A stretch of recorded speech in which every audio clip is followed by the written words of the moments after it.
And class is in session. You're listening to Ship Shooting 101. I'm your host, Joshua Lee. Joining us today, author of The Gifts of Mother Earth, Dragons, Guardians of Creative Powers, Birth of a New Consciousness, Crystal Skulls Interacting with a Phenomenon, and Crystal Skulls Expand Your Consciousness. He's picking up good vibrations, raising frequencies, amplifying rhythms of consciousness, tapping into energies of earth, mind, and spirit, here to enhance our crystalline powers and reconnect humanity to the current of cosmos. It's Jaap van Etten. Jaap, welcome to the show. Thank you, and thank you for inviting me. Yeah, this is going to be a very cool discussion. I'm looking forward to it greatly. I don't want to bury the lead, so I just want to get right to the crystal skulls, if you don't mind. That's okay. When and why, in your opinion, do you believe the 13 crystal skulls were created? Yeah, that is the big question, actually, and has led to endless stories and discussions and sharings. And, you know, there is the belief that there are certain ancient skulls that were part of the original 13. Well, initially, when I started with the whole thing, I really believed that it was possible to find what was called the original skulls. And that was a search that not only I did, but many other people were looking for. And there are definitely skulls that we call ancient, meaning that have not been recently carved, have been carved sometimes thousands of years ago, and maybe even longer, because you can't date the material. And those skulls definitely have more energy due to more extensive use over time. So they have certain advantages above what we call the new skulls, the newly carved skulls, which right now are in the millions. There are millions of skulls carved over time. So to be really direct, I personally don't think that there are 13 original skulls. What I think and believe is that there are, you can say 13, I believe 12 information systems.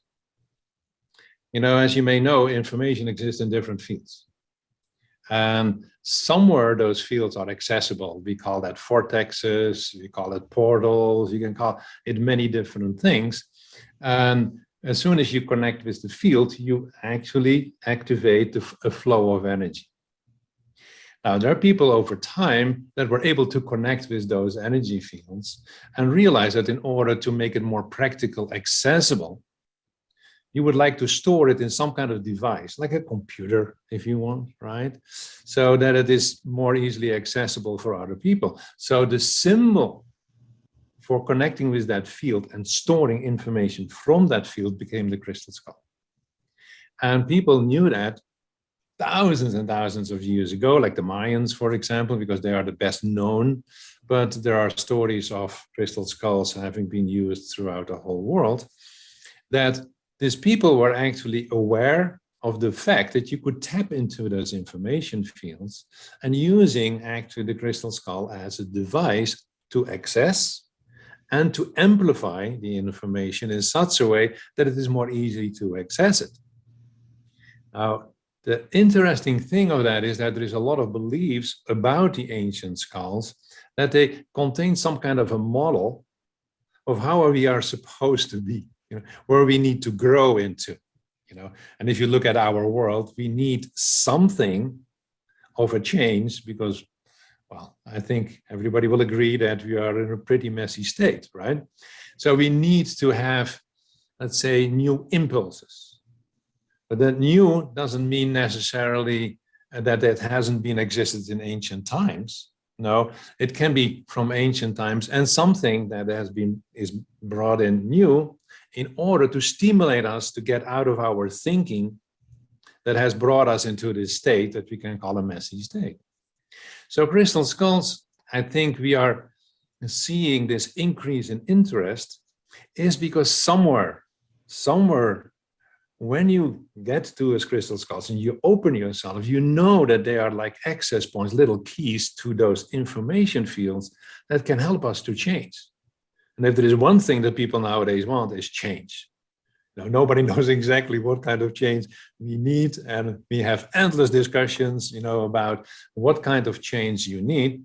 And we all are creating models, and I've created my model in metaphysical ecology, but all those models are trying to get us out of the current model that obviously is not working anymore. And it's not about which is the right model, it's about how can you get them out. So crystal skulls are the ones that really can support. Yeah, so that I think is the key. I don't know whether you would like to see the setup here in this room, because this is a room that I always use for workshops, for my Zoom meetings, for many other things. And there is a whole setup of crystal skulls right here. So if you want, I can turn the computer around and you can see that. Oh, that'd be cool. Yeah. Yeah, shall I do that? Okay. Please. So, okay, let me turn it around. Oh, wow. That's quite a collection. You see? So in this setup, I say a few things about it while we are keeping this on for a moment. This setup is the result of, well, let me not lie to you. Since 1994, I connected with my first crystal skull. And I've always been almost, I don't want to use a negative word, but let me say, highly interested in what are they doing? What is that information? How can I access it? So we worked with different materials. You see in this setup a lot of different materials. I worked with all kinds of different sizes, and we worked with a lot of different people here in this room. You see some of the meditation cushions maybe, but the key was that the more we worked with it, the more we began to understand that different skulls resonate with different systems. And we go back to the 12. So you see here actually a setup of 12 different groups that, and I say this with emphasis, they resonate with those information fields that I was talking about. And by working with those different groups, you can learn to tap into these information fields, simply by training your system. Connecting and training, which is how we change, how we expand our awareness of the world, of information, of things that we can change. And you see also that there is the globe of the earth and of the sky, because we believe that a lot of this information is coming. Now, it comes into the earth, but a lot is also coming from the different star systems through portals, which is nowadays quite an interesting subject, I would say. But at least it gives you a little bit of an impression. Yeah. I'm sorry to interrupt. Would you say that through meditative processes, by tapping into the information field, that you could encode these skulls, these crystal skulls? Absolutely, yes. If you have a new crystal skull, through meditation, through connection, and the more you begin to understand, the easier that actually becomes. And I've seen people working with it after they understood the essence of it, that created really powerful information systems. That doesn't mean, so do you want me to turn around so that you can see me again? Yeah, that's fine. Yeah. So what would be the different experience between holding a new crystal skull and an ancient crystal skull as far as meditative processes? Well, to use a word that we tend to use is, when you work with attention to something, with your consciousness, you activate it. Activating is maybe not the most ideal word, but there's not a good alternative word for it, right? So when you can even take any kind of material, we have also worked with dragon skulls and that kind of thing. It doesn't matter. As soon as you connect with something, and through meditation, and you connect with the different fields, this changes. And it doesn't matter. You can also take a small little stone and it changes. But it can only change as far as the vibrational system can resonate with. Does it make sense? So that means that not all materials can hold all the information. And that's why you can see that all ancient crystal skulls are quartz, because quartz is almost the most ideal storage information. That's why we use it also in technology, of course. So it is that search for different materials, connecting, letting different people work with it and see what they experience that you're building up. Now we are talking now about something you can't measure. There's no way you can measure, the vibrations in a crystal skull. Yeah, we know that depending on the material, there are certain electromagnetic energies connected with it, but that's a different story. What information is stored into it, that is not that easy. And I don't know whether you know, but there's a lot of research done on storing information in crystalline material. And it turns out you can put a whole library in the size of a sugar lump, and but the problem is not to store it. The problem is how do you get it out without distortion? Yeah. So, and that is the same for us when we are meditating with a crystal skull. In order to connect with it, what the biggest challenge is the brain. Because whether you like it or not, if you want to understand something, it needs to be translated, right? So we need our brains in order to translate it, and that is training. So it's the same as some people are psychic, and we can endlessly discuss of what psychics are saying is true or not true. That's a different story. But certain people have more ability to translate energies than others. Some have it natural, but you can train it. And for me, it is important to help people to train into it, because when I was working as a scientist, because my background is science, and most people don't believe that anymore about me, but I'm a biologist in background. So when I started, I would have said that I was not very sensitive and I was not able to feel or sense energy, let alone translate it. Now, when I started 30 years ago with my first course, and now I now know anyone can learn it, but it requires the willingness to do it. You have to be consistent, persistent, and never give up. And you have to make mistakes, because you will, and people will laugh about you, and that's okay. But everybody can learn it. And I've seen in the different workshops that I've given and trainings that I've given that some people are tremendously developing in that particular arena.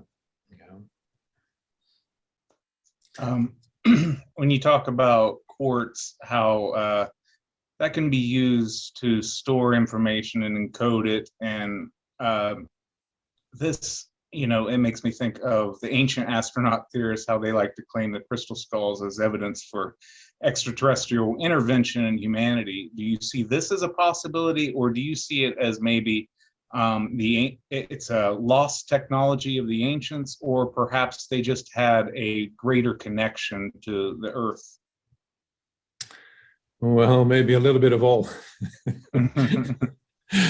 Okay.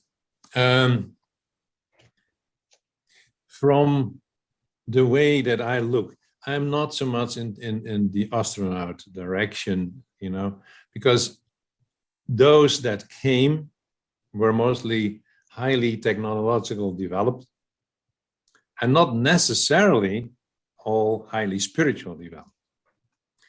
One of the things that we begin to understand, and even NASA is now beginning to understand it, is that there is an interconnection between planets, star systems, and we come to that famous understanding that everything is interconnected.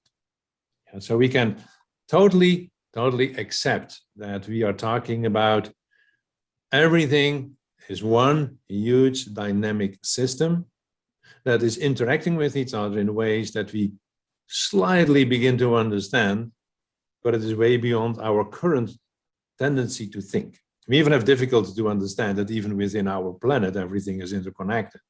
Okay? Let alone that we expand that into the solar system, and then in the galaxy and the universe. Well, that is for a lot of people a bridge too far. But we begin to understand also through what NASA is discovering that there are systems through which information flows, which means everything is connected. So, do you really believe that if everything is connected, that through portals information is not reaching this earth? Of course it is. And we go back to the same story about crystal skulls. Our problem is not that there is not all information that we need available. Our problem is that we have forgotten, A, how to connect with it, and B, how to translate it. That is our problem. Our problem is not information. It's all there. Our problem is that we need to train again to make sure that we can translate it. And so how can we translate it? Sorry? How can we translate it? Well, because basically, when you speak a word, how is your brain translating that into an image and understanding? Neuronal firing that I don't know. Yeah, no, you got it there. Yes. The problem, again, is we are learning from the moment that we are born a reference system based on which we say this is our reality, right? Now, you have this school situation behind you, right? So in that school, that teacher there is writing on the blackboard something that the teacher believes is a truth, and then we as children have to say, yes, ma'am, yes, ma'am. Yeah, and we are in that way programming our system, and we call that having a reference system for reality. So everything after that will then be referenced to what we have learned. And yes, we learn new things, we hear new things, we add that, or we throw it out. There's a tremendous amount of information that we actually receive through sound, through views, through images. Especially nowadays, we get overwhelmed with all kinds of information. Now, what is our brain doing? It says, it's too far away from what I've learned, out. Yeah, pretty close. Maybe I can include, no, it's still too far out. And that's how we select. So that's why it's so difficult for people to change their way of thinking. Now, on top of that, our mind and brain are connected, and our mind is mostly unconscious or subconscious. Yeah, we have a lot of systems that have in place, so that's why we can drive a car and talk to somebody at the same time, right? Because it's completely automatic. So there are neural pathways in our brain that makes that easy. You don't think about brushing your tooth, whether you need to go up and down or not. You just brush, and meanwhile you start thinking about whatever. So we have ingrained a lot in our brain. That is beautiful. But it means that most of the energy and the way the brain functions is in that kind of, that's what is familiar. And the brain doesn't want to work with too much that is not familiar. Because not familiar means you have to go to the 5 or 10% of the other part of your brain that is willing to process it. But that part of the brain doesn't want to take too much energy, because our biological function says, oh, no, you have to make sure you have enough reserve, So don't put too much new stuff into that brain, It's better to leave it with this 90 or 95% of automatic systems. That is where our problem is. So the number of neural path connections that we can make is in the trillions. So we can process, we are supercomputers. And nonetheless, our biological functioning is allowing only the use of, a certain amount, and the rest is supposed to be used by training. Well, how do you want to train it? Well, you know that if you want to learn a new language, it's not, I look at it and now I do it. No, it's training. But there is no difference. And I know a lot of people will disagree with me, and I love disagreement, to be honest with you. There is no difference between learning a language and learning to work with energies and translate that into an understanding. Because with the language, you build up a new reference system of sounds that then is linked to something we know. The energies, there's less that we know. So initially we will go for small little things that we know, and then we build and build and build. And that's why you need to work together. You can't do that alone. Somebody comes up and say, well, I feel this. And like, wow, the person feels that. Does that resonate with me?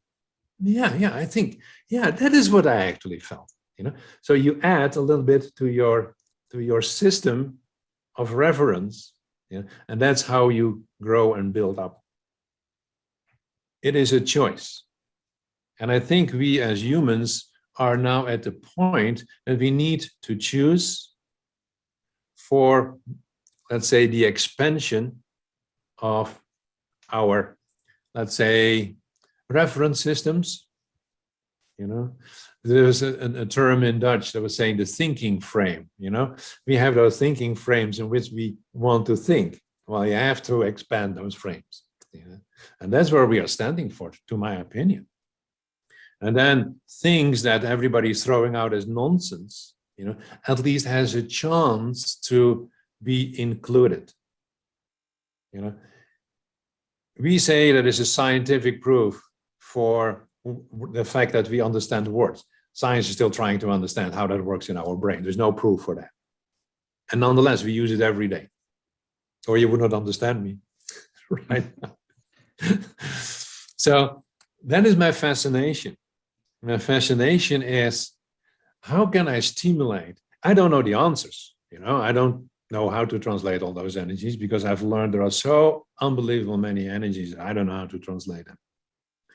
But I like to challenge people to train so that we can help each other to translate, that we can help each other to build up a new reference system, because those energies are here, which means they have a role, a function in the totality.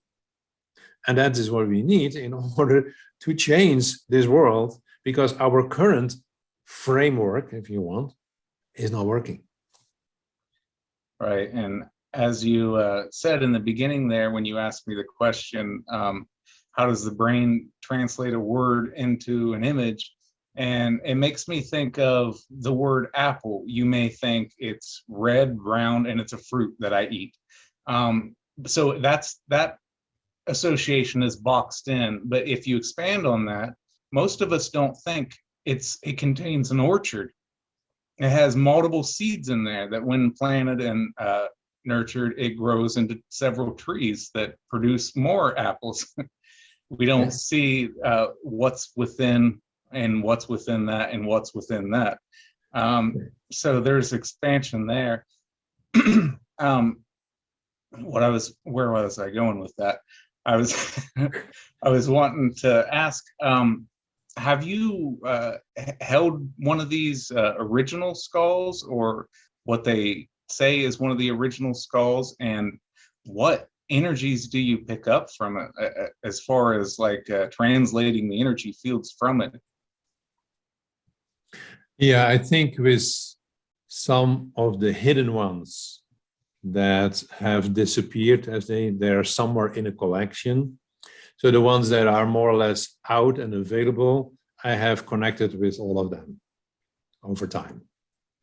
And that has always been my fascination, because for me, it's always about, I learn, and that's true for every human being, by the way, we learn through differences, right? If everything is the same, it's the same. We don't learn because we can't add something. We add something in our understanding when something is different from something else. So I always try to feel what feels different, because initially when I started with the crystal skulls, I didn't have a reference system, right? I learned that there are modern and old crystal skulls, but that was not enough to explain it. So what did I feel? It depends on the crystal skull, because most of them have what we call a more Atlantean energy, which means it comes from the Mayan background. And they have similarities. Some of them, at least, have similarities in style. And they contain information that is only partly translated. One of the things that is so difficult is when a civilization like the Mayans, so many thousand years ago, were working with them, their mind setting their ideas of reality is different from ours. So what we try to do is with our current way of thinking to translate energies that were brought in a completely different way of thinking. Yeah.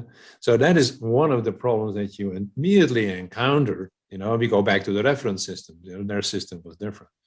But what you learn is through the difference is, wow, that feels different. There are a couple that I've worked with more extensively, and one of them comes from the area that is believed to be more Lemurian, far more feminine, and that's immediately what you can feel. There are some skulls that are really more, I call it, the much softer energy. Others have a more challenging direct energy where you need to, they activate you more, and other brings you more inward, So that is how you begin to start feeling differences.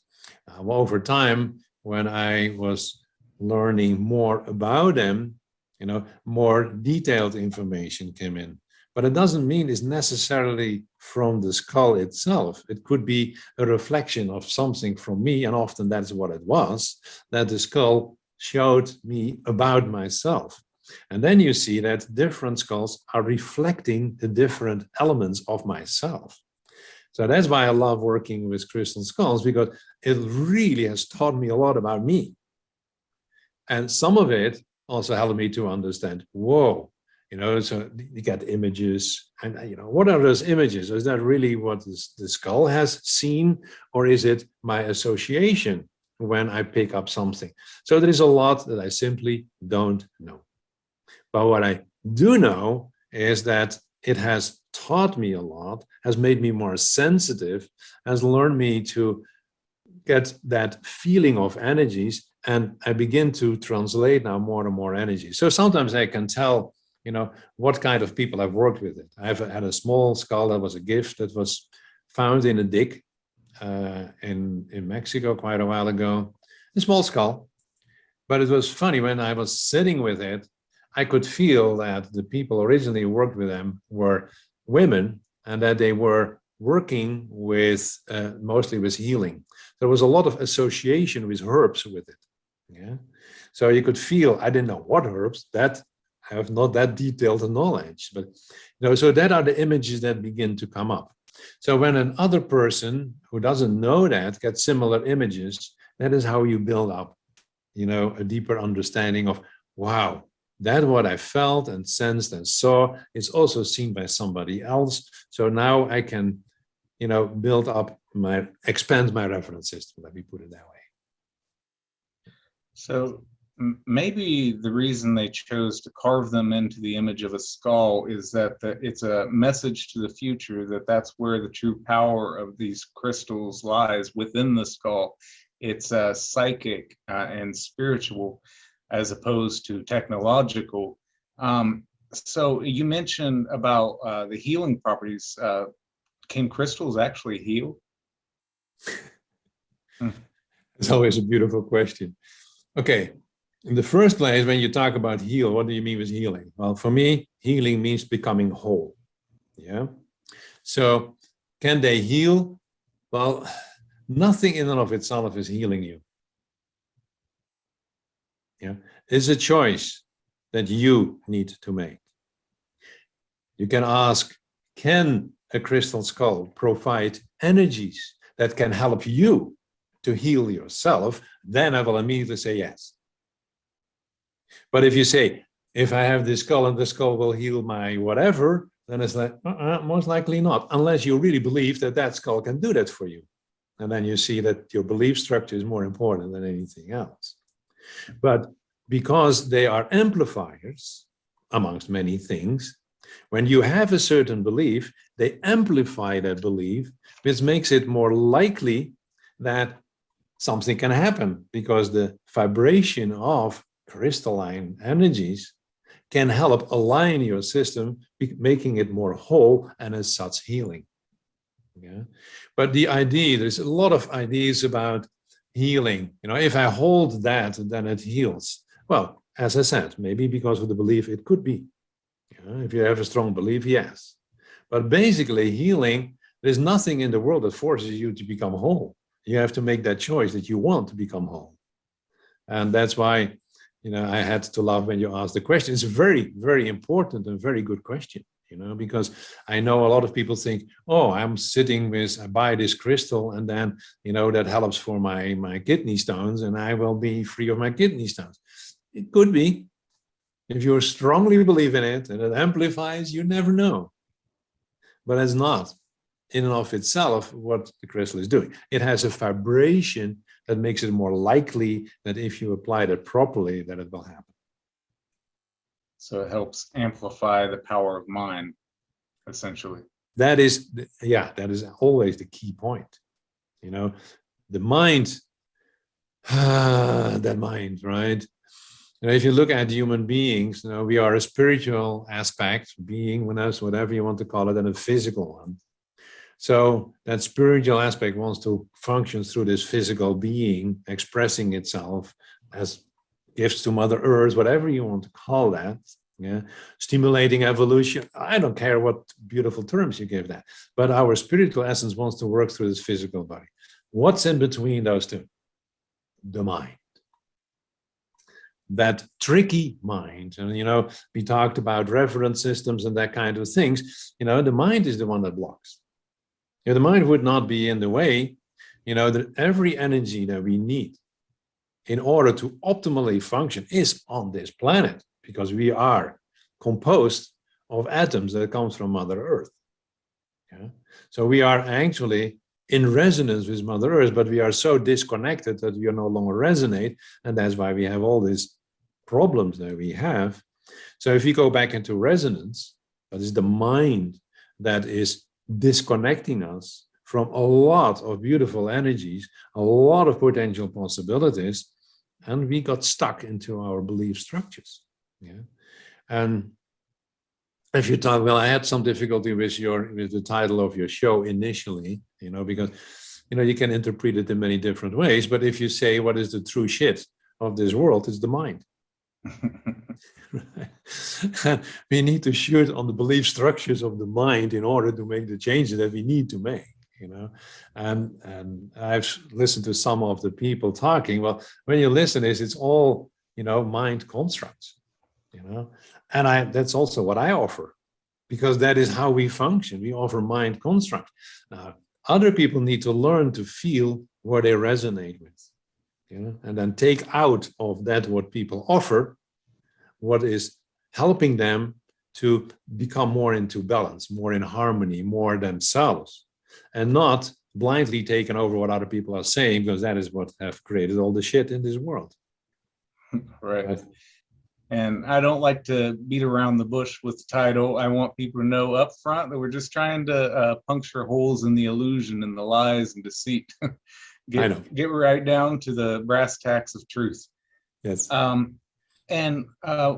So speaking on those terms, there's a lot of mystical, magical, sci-fi things that people attach to crystals. Like for one of the one of the things they quite often depict it as a power source for the lost city of Atlantis.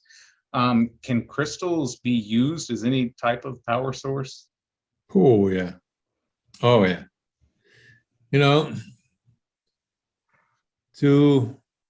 It's always a little bit tricky when we talk about power sources, you may understand, because people in power is okay. Basically, the whole Earth is one huge crystalline system. And that system has every frequency that is needed to bring total balance into this system. It is the foundation based on which all morphogenetic systems work to create the different forms. Yeah? And every atom comes out of that crystalline material. We are crystalline in nature, physically. We're not talking spiritual, physically. And as I said earlier, that system needs to resonate with the total system of Mother Earth. But we have free will, and as I said, we can disturb and run around like whatever maniac sometimes, a chicken without a head. that is the freedom that has been given to us. But it doesn't change the fact that the true power is in the crystalline energy. So for me, crystalline energy is the foundation. And that's why, I give all these trainings and courses on crystalline energies to help people to work with it, because every frequency of Mother Earth is able to balance everything that's out of balance. That is the unbelievable power of crystalline energies. A power that is not the power that you use. You can also use it technologically, like the Atlanteans did and then blew up part of the earth. Because if you create very powerful fields that are not in harmony with the natural system, of course, you disturb the natural system. Yeah. And that means also that we can use crystalline energies in order to bring harmony into the system. And that is what you can say my passion is. And I have seen that all the different grid systems for the existence of every species on this planet is anchored on the crystalline system of Mother Earth. So do you want to have a clearer indication how important it is? Yeah. So we have all tried to use the energies of this crystalline system, Mother Earth. Nikola Tesla with his, all his technology also used actually literally the energy of the earth. Yeah. And if you talk about all kinds of systems and people, the alternative systems to generate energy, the earth is an infinite source of energy. But how do you tap into that? In order to do that, you have to have a better understanding of the crystalline nature of Mother Earth, both on a small scale and the larger scale. You cannot understand the large scale if you don't understand the small scale. Yeah? So that is why working with crystalline energies and be willing to go beyond what we know. And then we go back to the translation again. How do we get there? Well, if enough people are focusing on it, I know we will get it. But, it is a journey. It's not something like, oh, there is a handbook for that. Because we are talking about energies that only partly are measurable. As soon as it's electromagnetic, we can measure it. Yeah.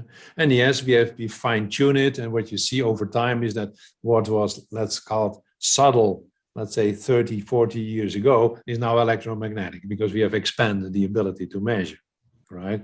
Because it's actually one flow of energy in different frequencies, whatever term you put into it. When you say it's electromagnetic, it's subtle, it's scalar, whatever, it's all the same system of different frequencies that we give different names depending on how well we can work with it, right? So we are now learning to go ahead of what technology can measure, because I feel that as a group of people that is connecting from their hearts with the energy, they can do a lot of, let's say, healing, making systems whole again. If you understand the energy, we have literally seen with a group of people that we can create energy lines that were disappearing in certain areas due to disturbance, and through intention, you can bring them back. If you can do that, it means you can do far more than we at this moment know. So the answer to your question about power, yes, there is an unbelievable power, and most of it we have no clue of. Right. So you kind of touched on the Earth's grid lines. So how would society be different if we use ley lines again for our current structures? For what? For our current structures. The term ley line is a bit of tricky for me. This is how I started. The book Gift of Mother Earth describes all the different grid systems as far as I could find them. And initially the term was ley line. Well, a ley line is actually a term that is used by the British researchers in the time, and was actually indicating a connection between structures. There were alignments. Yeah? And they called something a ley line when there were 3 or 4 structures. I think 3 was the minimum structures on one line. And then there came the group, and there were the dowsers. He said, hey, that's interesting. Between those structures, there is also energy lines. You see, there is an energy line here, right? So that's why ley lines became synonymous in certain groups with energy lines. Well, the problem with that is that there are so many different energy lines that it gets lost in the term. Yeah. So I prefer not to use that. There are a lot of different grid systems that all have their own functions. For me, it are systems that hold aspects of the energy of Mother Earth. Yeah. So all information is in fields. Yeah. So it doesn't matter what it is about. There are fields. So there are fields within fields. There's a whole complex. It's like these Russian dolls of different energy fields within energy fields within energy field. And those fields, once you work with those fields, and people have done that eons of times when building structures there, like temples and pyramids and dolmens and whatever people did, the megalithic structures, people through eons of time have done that. Here in the Sedona area in Arizona, there are a lot of small ruins, and all of them are built on some kind of energy point, that we call a vortex. So those grid systems reflect how much of the potential of the fields is in use, so to speak. Yeah, and then you see that actually we don't use much. There's so much there more, but we use only a very limited amount. And that is what the challenge is that we are standing for right now. The ancient people understood that. They built it on a place where we nowadays call a vortex. I don't know, they call it a point of Mother Earth, a sacred spot, whatever they called it. So why would they build? Why would they build their stone structures there? Because they knew, they felt, they sensed, and had a certain understanding of how it helped their community if they would build there and not somewhere else. We nowadays say, well, that was primitive knowledge. No, it was highly developed conscious awareness of the different energies and how you can apply them.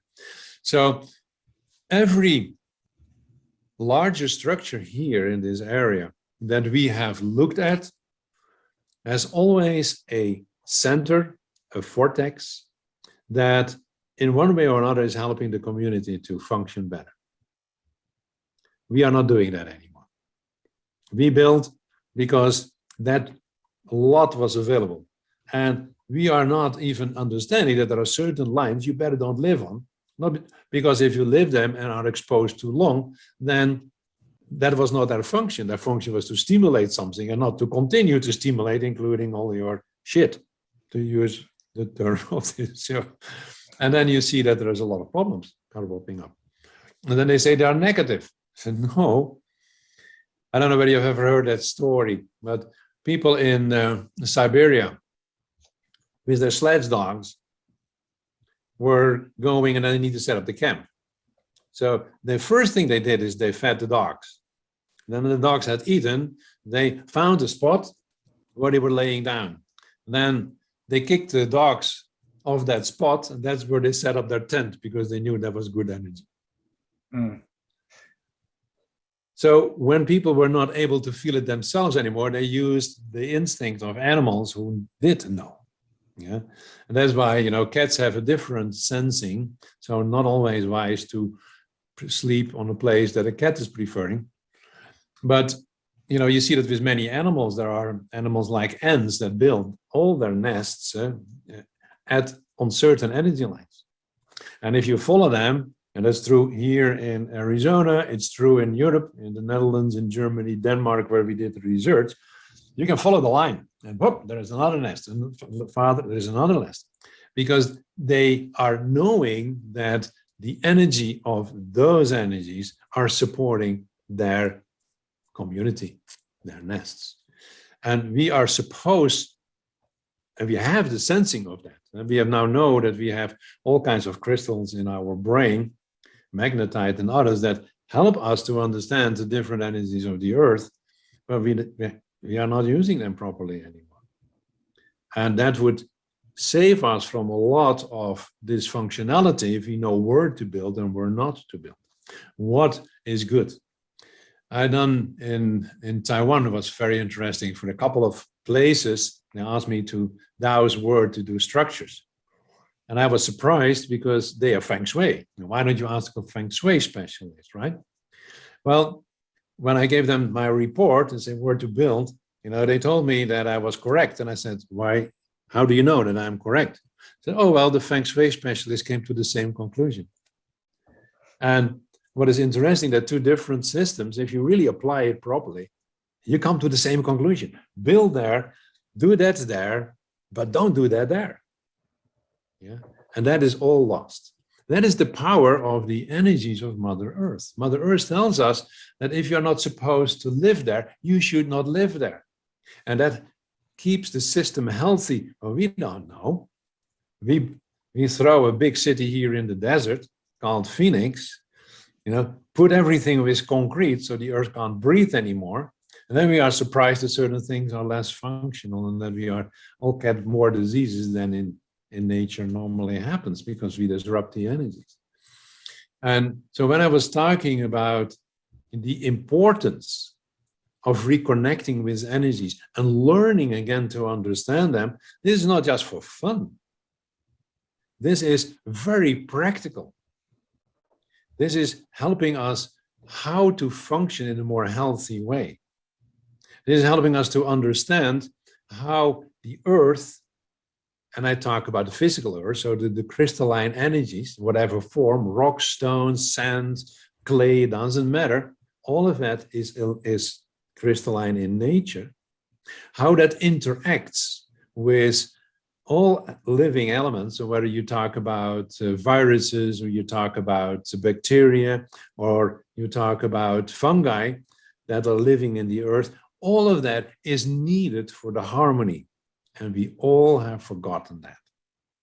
And where brought us that to? That our food is not providing us with what we need, because we have disturbed the system. So it's not only, and as an ecologist, I am fascinated with the interaction between things.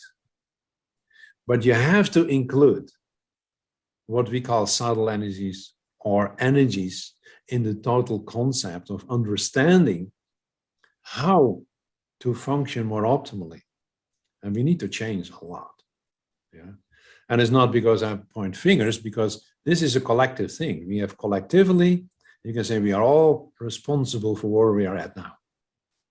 So it's not about pointing fingers. It's also not about fighting who is right. It's about learning to see what we have in common. What do we all need as human beings? What do we all need as living beings on this planet? And then there's a very simple answer to that.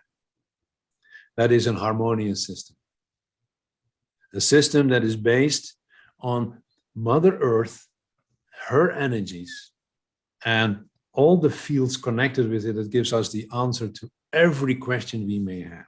But we have to learn again to listen to that. And then we go back to the crystal skulls. The ancient people have stored some of that information.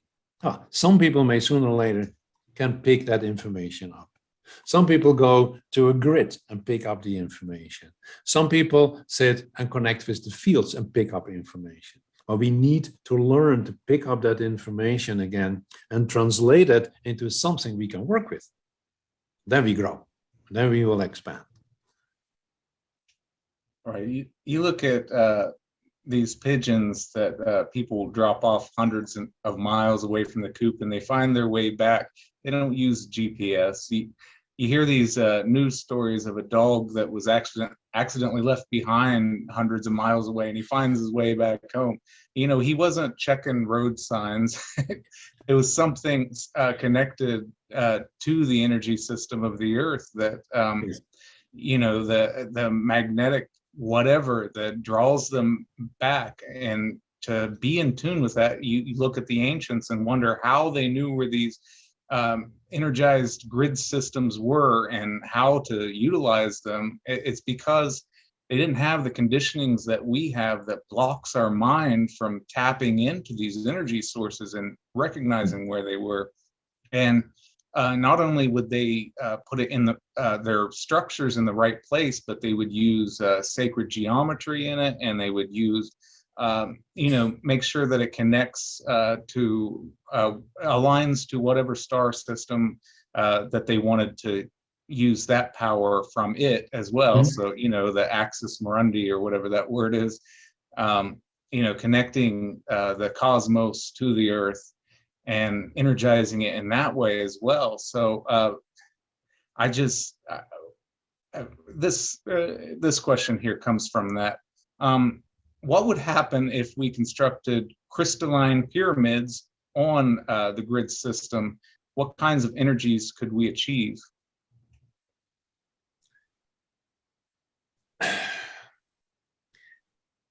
The structure of a pyramid, by definition, what's the right way to put it? Because there are so many ways I can phrase this. Let's say pyramids are, in its structure, having a certain function in giving directions to energies. To say it differently, they are literally tapping into what I call information fields, literally. And there are all kinds of description of people who can see that there are these columns of light going in, and there are even pictures. Some of them are fake, but there is something around it. You can also measure, there are a lot of books written about it, that obviously a pyramid in and of itself has a role of a function. But I personally believe that although there are energies and energy connections, there is one system that needs to set things into motion. Energies are everywhere. There is an infinite potential. What determines that out of that potential, we see the world as we see. We function in the world as we function. That is, we go back to the mind, consciousness, awareness. I don't know, for those who may have been in the King's Chamber, in the Great Pyramid, and have maybe even laid in the sarcophagus, which I did in a wild moment. In that moment, you connect with a tremendous energy. You literally, the history that's in the stones, because the stones of that pyramid are crystalline structures, right? Every stone holds information. Every stone together, the way they have constructed, directs energies, crystalline energies in certain ways. And basically they were energy accumulators. They built in that central point in the King's Chamber was that unbelievable focal point, and there are other structures that contribute to that focal point of energies, which you then can direct through the grids in ways that is for many, we have totally forgotten what we can do with it. But there's a lot of research done that the field around the pyramid has that is definitely a very, very powerful field. But if we can understand the actual energies, what comes in, how you can direct it, I think there is an unbelievable power there. Here in the Sedona area, there is a system that I by accident discovered of, we are not the first civilization, and I'm not talking about this world where we live in. I mean, I'm not talking about the Egyptian and that kind of civilizations, but there were, Atlantis, Lemuria, and in a sense, there were different frequency systems. That's why they're out of alignment with our system. While the energetic imprint of all those civilizations are everywhere on Earth.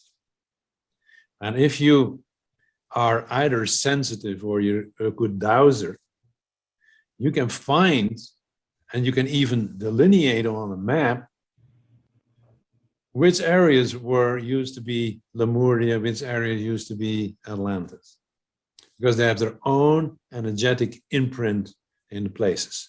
So there are places here in Sedona that have been used in Atlantean times and have been used in Lemurian times, and they have been used by the Pueblo people that were living here before the invasion of the foreigners. So there are places that have been used again and again and again and again. If we can learn to tap into that information, we can learn so much. We can not only learn how they work it, but we can learn how we can then apply it in our world so that we can get out of the funk that we have created and create more harmony where everyone, every human being, every plant, every animal is thriving, because we need each other. We are all part of the same system. And when we look at our atoms, your atoms, some of them may have been a tree or a bird or an elephant in the past and are now built in your system. Don't tell me we are not connected. We are. Yeah, both in present, in the past, and in the future. So learning to connect with what our ancestors have discovered, but applying that in this time frame, I think is pretty crucial.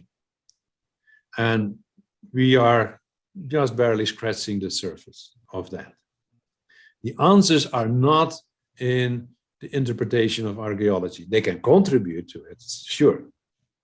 From my perspective, the answers are in learning to translate the energies. There is where all the information is.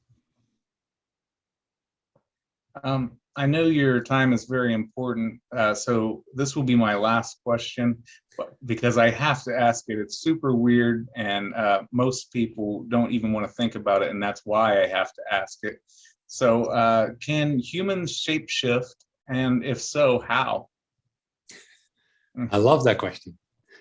Answer is yes. Now you want to know how? Yes, please. It's not that I can do it, but I know how you can learn how to do that. Okay, I'm going from a scientific perspective first. Yeah. So what determines our form? DNA, right?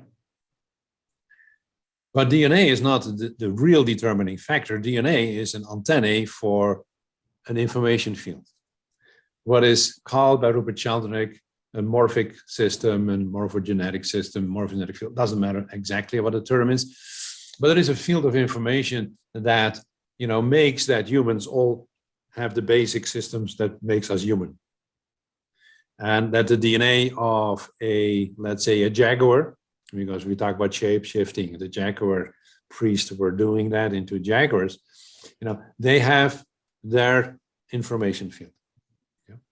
Now, the interesting thing is that DNA of definitely of humans and mammals and even birds are not all that different.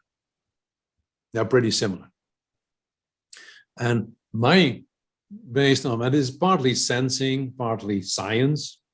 I think that actually the human DNA system contains most of the information of all previous forms in the evolution, in its system.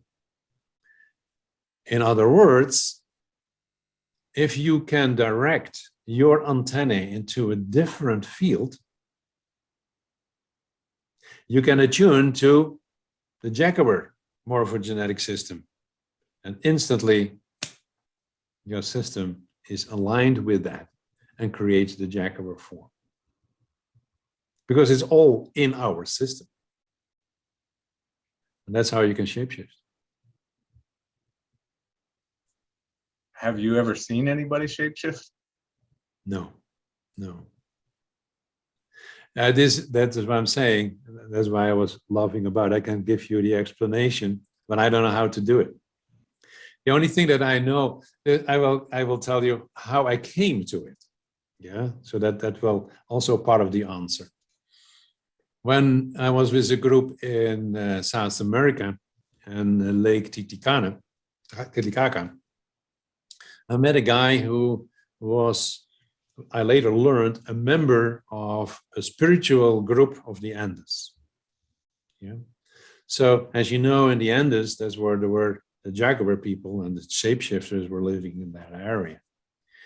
And for whatever reason, we had an interesting connection because he was surprised that I understood certain things that, according to him, nobody else had picked up about some of the projects they did.